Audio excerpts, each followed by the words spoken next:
Awesome.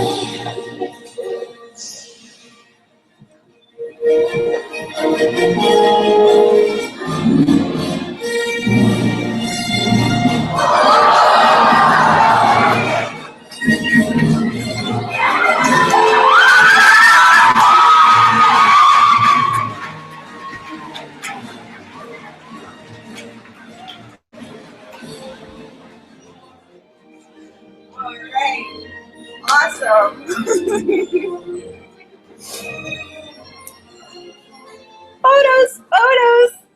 Alrighty, guys. This is so exciting. Aloha and good morning. And thank you for attending today's ceremony, both physically and virtually. Hi, everyone out there in virtual world. My name is Nicole Goff, and I am on the Nene Committee.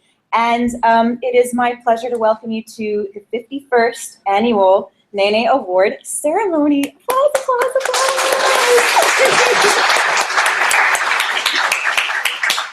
All right, so I don't know, should we have our special guest take a seat before our chant? All righty, special guests, if you want to find a place to park yourself, you will get a chance to take pictures with them after the ceremony, so don't worry.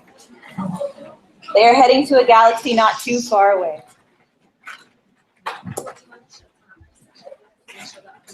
Ow. No, they're gone already. Sorry. Okay, to begin, Mililani Ike Elementary, will you please stand and help us begin our ceremony with a chant?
Thank you so much, Mililani Ike, for that beautiful chant. That's a wonderful way to start our ceremony. All right, we have a great program to share with you guys today, so let's get this party started. It is my great pleasure and privilege to introduce to you the 2014 Nene Award winning author, Tom Angleberger, who wrote The Strange Case of Origami Yoda. Let me show you your fans. There are your fans. Wave! Hey, everybody. Hi, guys. All hey, right. everybody. How are you? You're sure well. Hey. She's talking. Too cute. Hi, guys. Are you ready for me to talk? Yes. Are you guys ready for me? Hey, it's me, Tom Angleberger, and Origami Yoda, and my dog. Hi, this is my dog, Esso. Can you guys say hi to my dog? Hi, dog. So, by the way, this is the real Origami Yoda from the cover of the book. He doesn't come out very often. Okay, you go sit down, Esso. Go sit down. This is the real Origami Yoda from the cover of the book. And he doesn't come out very often, but I knew this was a special occasion, so he wanted to come out for that. And Is it actually time for me to receive the award? Should I receive the award right now? Yes, I think Okay, because I have a special guest. There's a special guest here to present the award to me. Other than my dog, I have a special guest to present the award. Does anybody know who the special guest is?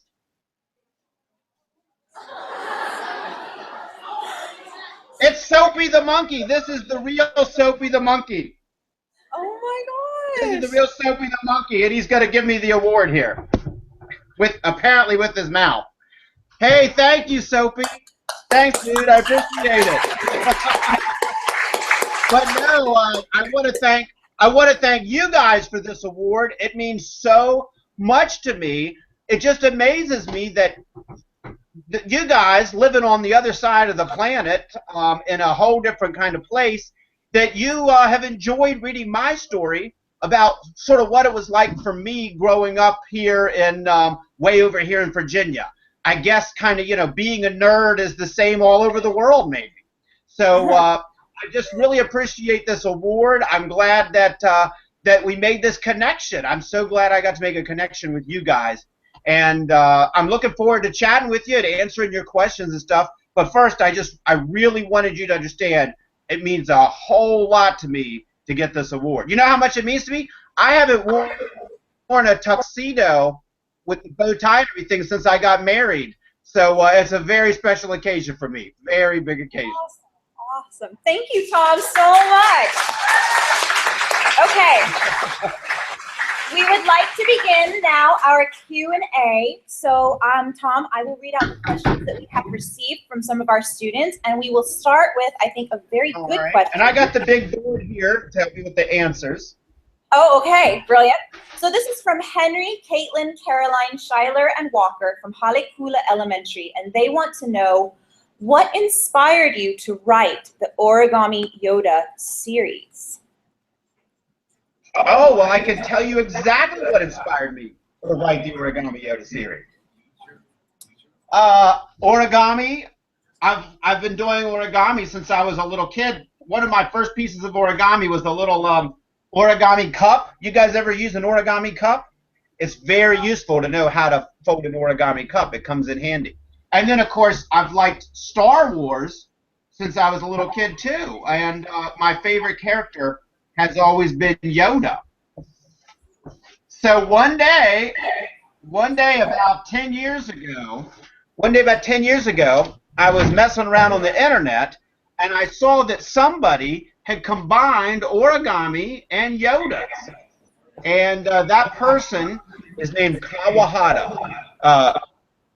Fumiaki Kawahara. He's a Japanese origami master. He put the two things together, and he even put instructions out on how to make your own origami Yoda.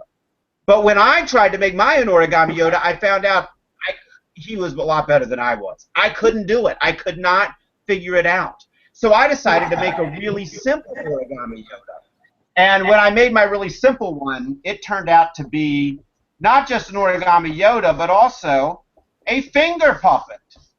And so once I had the idea of putting an origami Yoda on your finger, then I was like, what would he say to people? He would only say smart stuff, right? Because Yoda's smart. So that's how I came up with the idea. If origami Yoda was on your finger, you'd be really smart because you'd have the smartest finger puppet in the world. So that's where the inspiration for the books came from. That is too cool. Thank you. Our next question comes from Olivia from Mililani Ike, and she would like to know, why did you pick the song The Twist for Grammy to teach Sarah? Boy, nobody's ever asked me that question. Wow. I don't know. It's fun to do. I know that it's fun to do. You've tried doing it, right? Probably, yeah. You guys know how to do it, right? Do you need instructions? Do you need instructions on how to do it?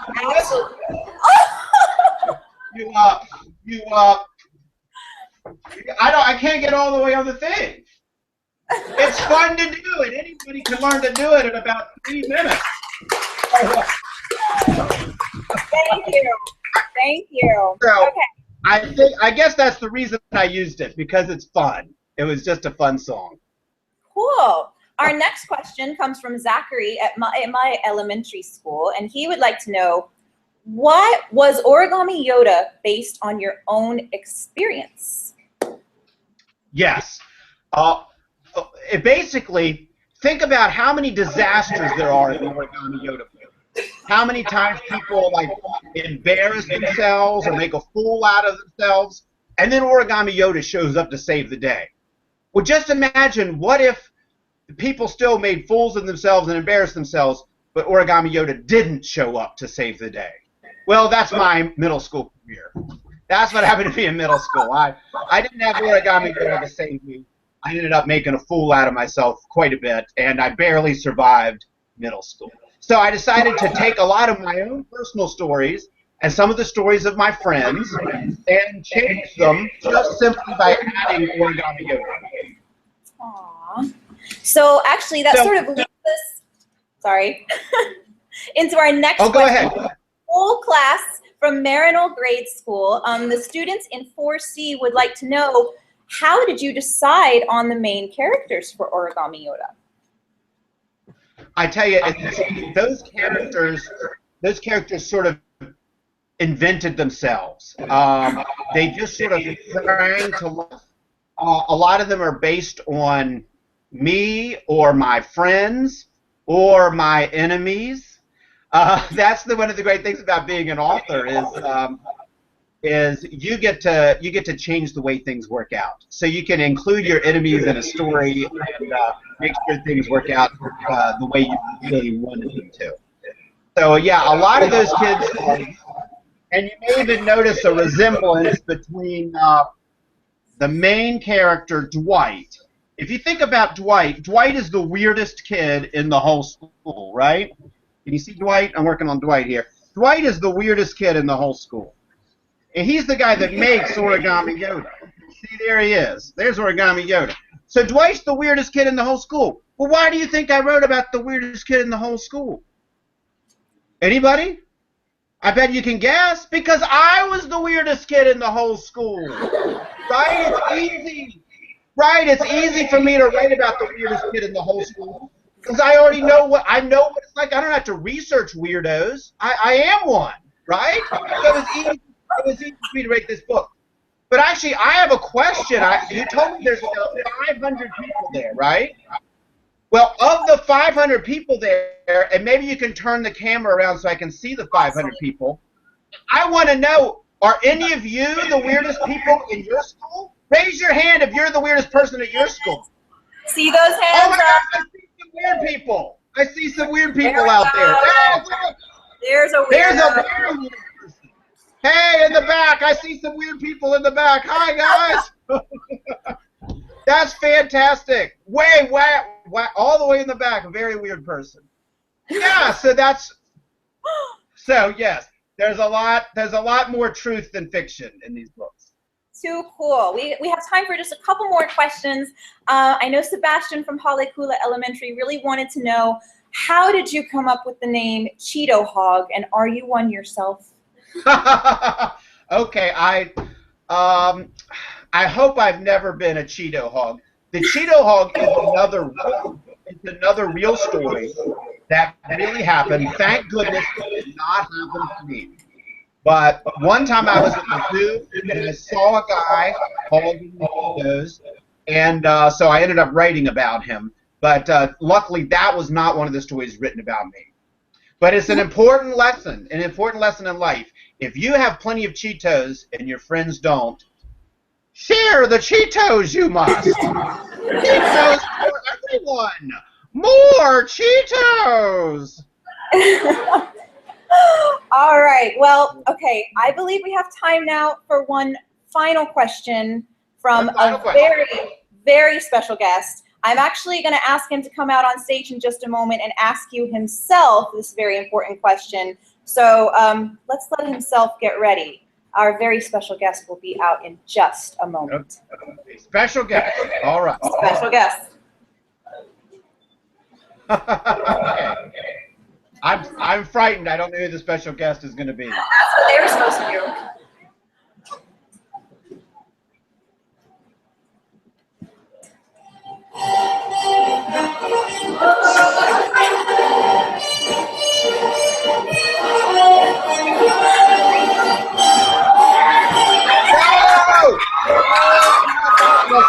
No! Right. No! Special guest. No, it's not Darth Vader, is it? It's not No, not Darth Vader. No. Curse you, Vader! No! All right, Vader, what's your question?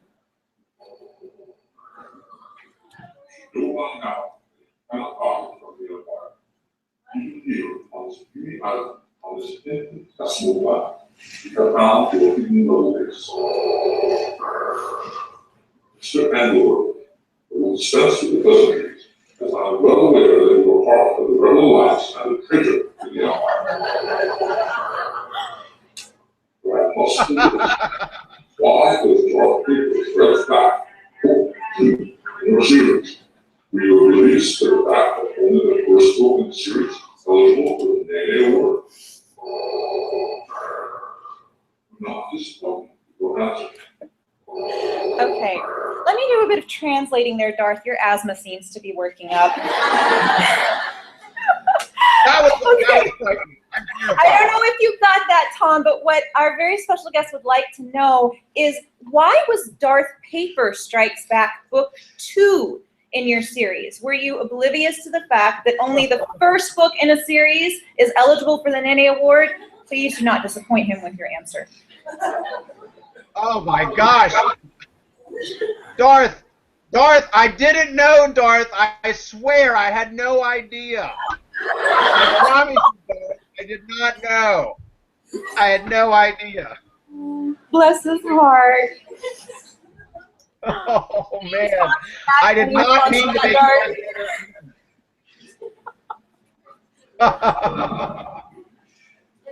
Darth, I'll give you a hug next time I'm here. Aww. A hug for Darth. Well, thank you so much for coming. And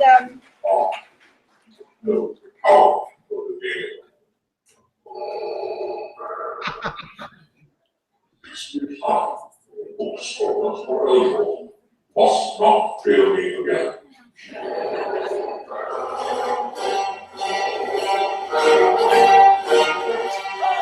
all right. So, if you didn't get that, Tom, please know that in 6 years' time, your books would be eligible again to possibly win the Nene Award. Don't fail again. I do have to interrupt for just a moment. If anyone's car is blocking someone in the parking lot, you do need to move it now. I wasn't told which car, but if you think you might be the guilty party, go fix that. Okay. So what we would like. I'm sorry, I didn't know you. It's mine. I came in the aluminum Falcon and there wasn't enough space for me. Okay, so I think that is all the time we have for Mr. Angleberger. So I'm going to switch the camera around one last time so we can all wish him a very fond aloha. Bye, guys. Thank you so much. Mahalo. Bye, guys. Great job, everyone. Great job, Tom. Thank you so much again for coming. And Thank you so much. May the force be with you. in 6 years. May the books be with you. Right, right. Bye. All right.